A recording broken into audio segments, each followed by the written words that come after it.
Първото бизнес начинание започна, когато бях на 12 години от така известните панчаревски череши. Когато с група приятели решихме да бъдем независими, да правим сами кеш и започваме да береме череши. Разполагахме след това на различни спирки и ги продавахме, но това ни се ослади.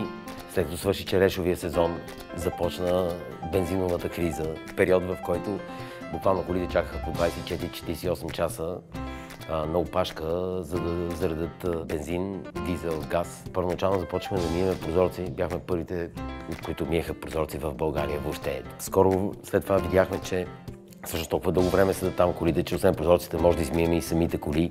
И не мисля, че някога в живота си съм имал повече пари в джоба си, отколкото имах тогава. Но след разделата с комунизма 89-та година, с баща ми, най-вече той, но аз подпомогнах в каузата, основахме една от първите частни компании за дистрибуция и продажба на офис материали и консумативи. Постепенно в годините тази компания се превърна беше в един от топ 3 лидерите на българския пазар. Но в този период от време реших, че трябва да учи да работя в чужбина. 1993 година, на 18 години, пристигнах в Провиденс, Роуд Айланд. Учих и работех, завърших финанси в Брайант Юниверсити. Отново продължава моите мини предприемачески дейности. Разнасял съм пица, правили сме партита, станах партньор с едни ливанци, които имаха файн дайнинг ресторант.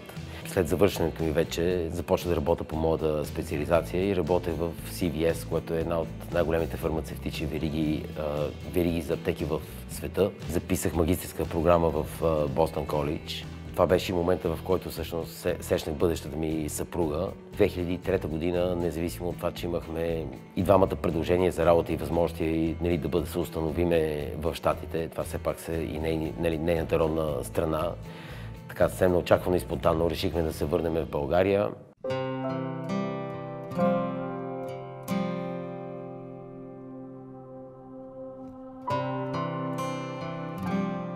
Бяха вече динамични времена. Не беше лесно да се прави частен бизнес тогава в България, за разлика от сега. Основната причина за връщането ми беше семейството. Втората причина е, че аз по душа, по сърце съм предприемач, обичам да създавам неща. И се реших, че България на този етап дава една възможност, която просто всичко, което един човек може да си представи, имаше нужда да бъде представено на този пазар. Защото просто нямаше много неща. Наистина това се оказа изключително добро решение. Ние по принцип бяхме решили да се върнем за 3 години. Това беше договор, който бях сключил с съпругата си. Но сме тук вече от 16 години. Бяхме с 0 деца, сега сме с 3 деца. Развихме 3 компании. В момента инвестираме и развиваме 4-та компания. Не смятам, че има много места, в които това е възможно да се случи. Това си имаше собствените предизвикателства, да развиваш бизнес тук, както и навсякъде другаде. Но пък това прави възможността много по-голяма и смятам, че резултатът е на лице.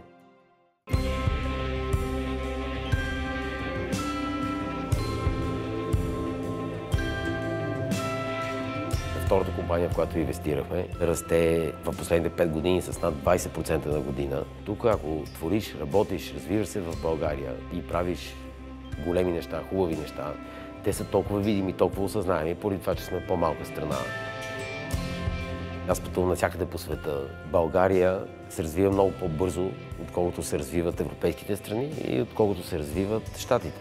Третата компания, в която инвестирахме, BG Menu, беше придобита преди 2 години от Takeaway. Най-голямата компания за доставки в света, с изключение на лидера в Китай. И BG Menu между 2015 и 2018 година беше компанията с най-голям ръст в България. 237% на година. Има неща, които все още са предизвикателство и се развива с по-бавни темпове от това, което би трябвало да се случва.